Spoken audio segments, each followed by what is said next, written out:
Hi friend, it's Monday morning. இன்றைக்கி வந்து தைப்பொங்கல். எப்பயுமே வந்து எங்கள் ஊரில் பார்த்தீங்க அப்படின்னா தீபாவளியை விட வந்து பொங்கலுக்கு வந்து ரொம்ப சிறப்பாக வந்துட்டு கொண்டாடுவாங்க.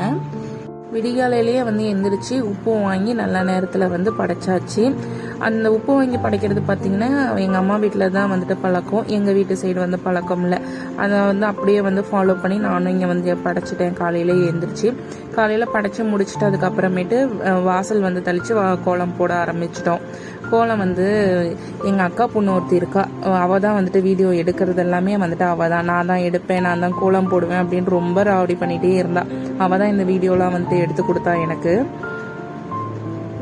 கோலம் வந்து எப்படி இருக்குன்னு சொல்லி பாருங்கள். நல்லா இருக்குது அப்படின்னா வந்துட்டு கமெண்ட்டில் வந்துட்டு சொல்லுங்கள். அவள் வந்துட்டு ரொம்ப ராவடி பண்ணனால பக்கத்தில் வந்து அவளுக்கும் வந்துட்டு ஒரு பானை போட்டு கொடுத்து, சரி நீ கலர் பண்ணு அப்படின்னு சொல்லிட்டு பானை போட்டு கொடுத்தாச்சு. ஃபுல்லாக வந்து கலர் பண்ணி முடிச்சிட்டா. சரி ஓவராலாக அவுட்லைன் மட்டும் அக்கா வந்து பண்ணி கொடுத்தாங்க.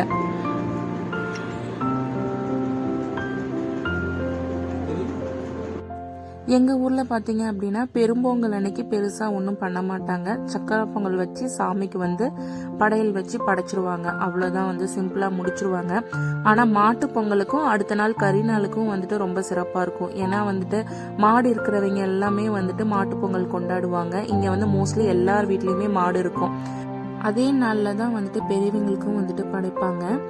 காலையிலே மார்னிங்கே வந்து நேரமாக எல்லாம் படைச்சி முடிச்சிட்டோம். பொங்கல் வந்து இருந்தது, அதுவே வந்து மார்னிங் எல்லாருமே வந்து சாப்பிட்டாச்சு. அதனால ரொம்ப ஹெவியாக இருந்ததுங்கிறனால லைட்டாக வந்துட்டு பிரேக்ஃபாஸ்ட் வந்துட்டு இடியாப்பம் பண்ணிக்கலாம் அப்படின்னு சொல்லிட்டு இட்லியில் தான் வந்துட்டு இடியாப்பம் பண்ணியிருந்தோம்.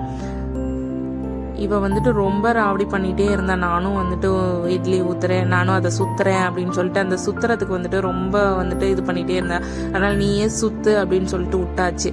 அவள் தான் சுற்றிட்டு இருந்தா, அவளால் ரொம்ப சுற்றவே முடியல அப்படின்னு சொல்லிட்டு அவங்க மாமா வந்துட்டு ஹெல்ப் பண்ணிகிட்டு இருந்தாங்க. இடியாப்பத்துக்கு வந்து தேங்காய் பால் வந்து வச்சுருந்தேன்.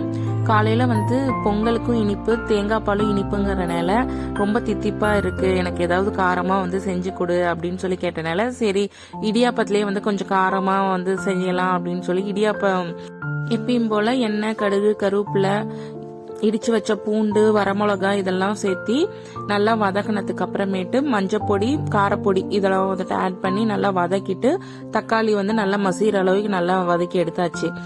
புளிஞ்சு வச்ச இடியாப்பத்தை வந்து ஃபுல்லா வந்துட்டு ஆற வச்சுக்கலாம். ஆற வச்சுட்டு கையாலேயே வந்து உதுத்து விட்டு வந்துட்டு ஆட் பண்ணிக்கணும்.